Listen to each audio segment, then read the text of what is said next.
a short introduction to Umkhulumbazo Umsizi Mushweti. He's a poet, a historian, filmmaker, and spiritual guide. He explores Abantu spirituality and is the author. I've read that book. I used to believe in my life before.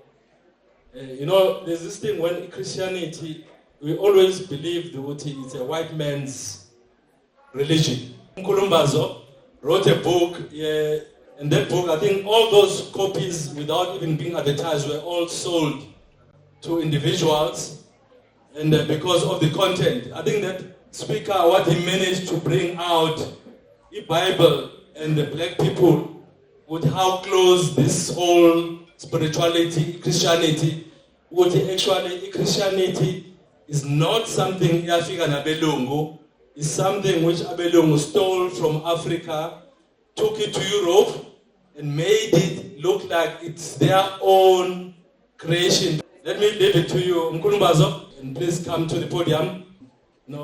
Like cook by Christian, Bumzalwan nami. So this thing is there.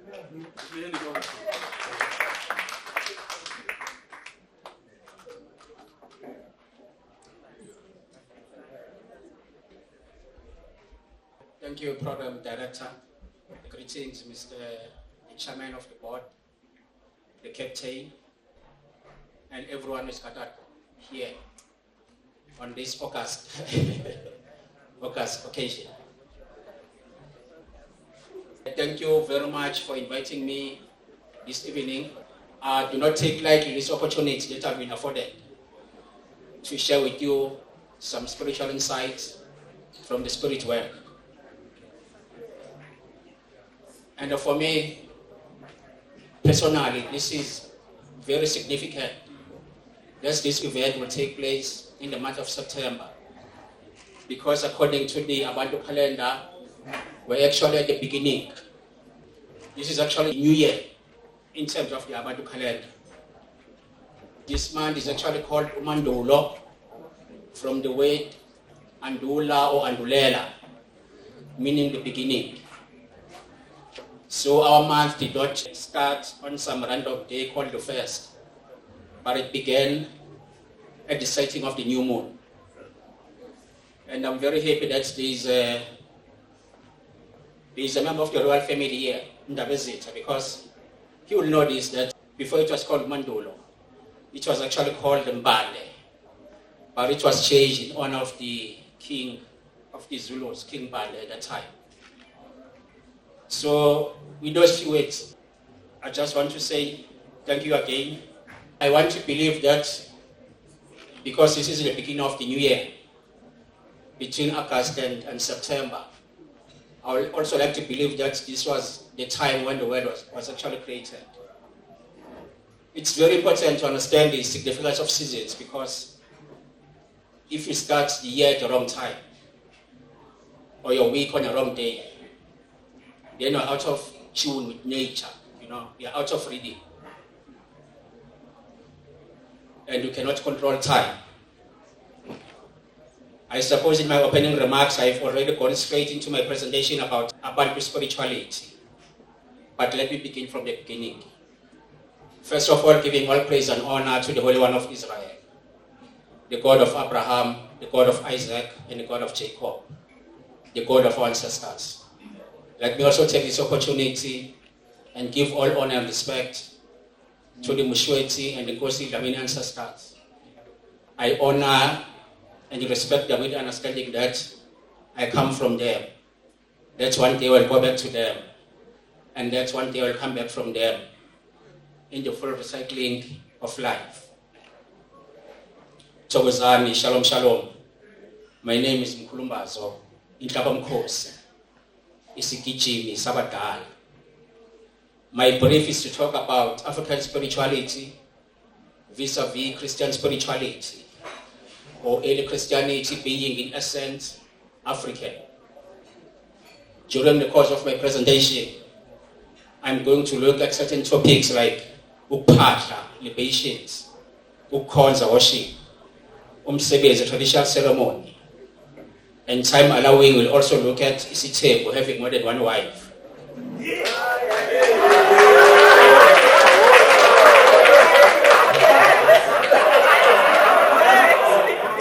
amaqembu ukungena inhlawulo, payment of damages if you impregnate a virgin without bearing hair. Umkhosi wekushwama, the ceremony of first fruits. And I hope really time allowing I can be able to get into that. Shalom, shalom. Let me make it clear that I'm going to use the Bible as the premise of a presentation. Because contrary to popular belief, the Bible is a book of African history.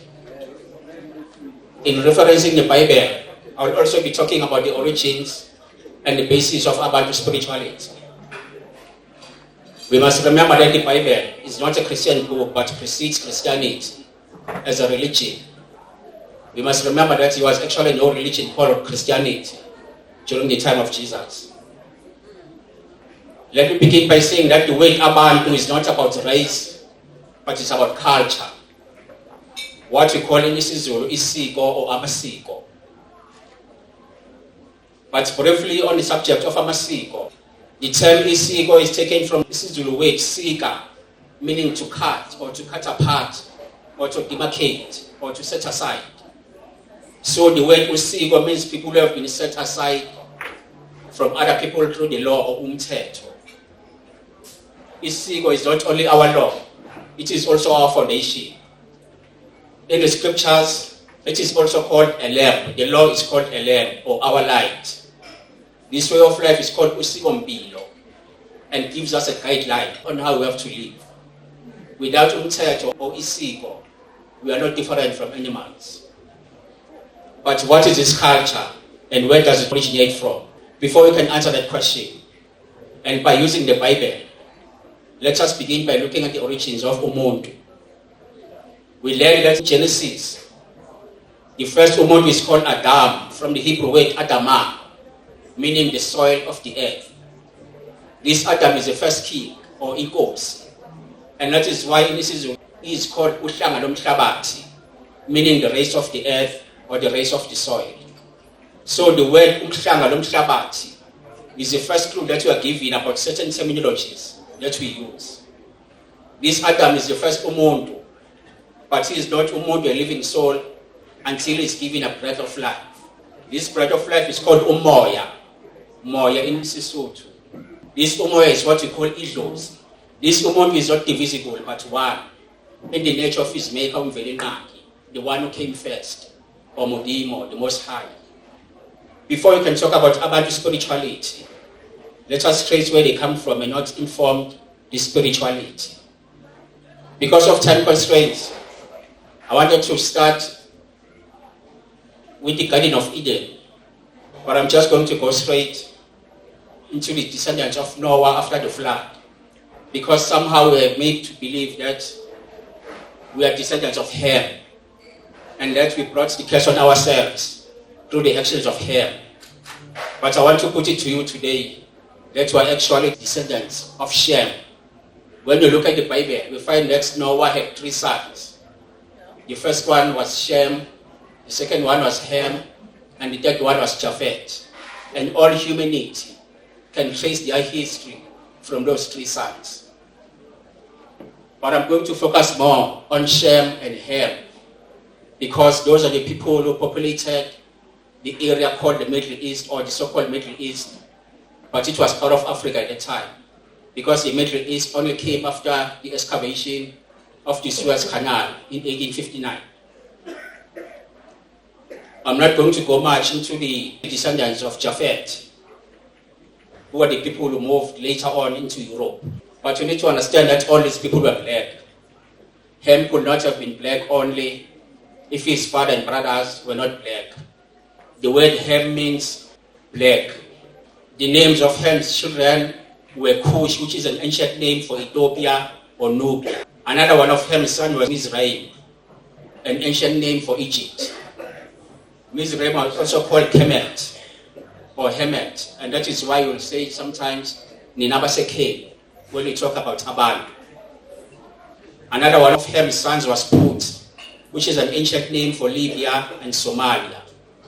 Now I just want us to go briefly into how these people look like by looking into their history. The history of the children of Israel begins with Abraham, who was a black person from the Chaldeans, which was then called Babylonia, but today is in modern day Iraq. The Chaldeans were part of the Cushites or Ethiopian tribes. This Abraham later on moved on to Canaan, and Canaan was also a land of black people at the time. This Abraham ethnicity, another feature of Abantu spirituality. He had two wives, uNdlunkulu noMamncane. uNdlunkulu was Sarai, who gave birth to Isaac, and Hagar, the maidservant, gave birth to Ishmael, and their descendants settled around Ethiopia and Egypt. These were all the people you need to remember. And this had 12 sons. He gave birth to 12 princes, who formed the 12 tribes of Israel. And so it happened that when they were growing up, they were very jealous of one of their brothers, Joseph, and they decided to sell him to the Ishmaelites who were from Egypt. And this man grew up in Egypt, and then at some point he became the governor of Egypt. He was second in command to Pharaoh, the king of Egypt. Now there's a very interesting story around Joseph, because at a certain point there was famine in Canaan, and his brothers and family had to go to Egypt. Egypt then was a superpower.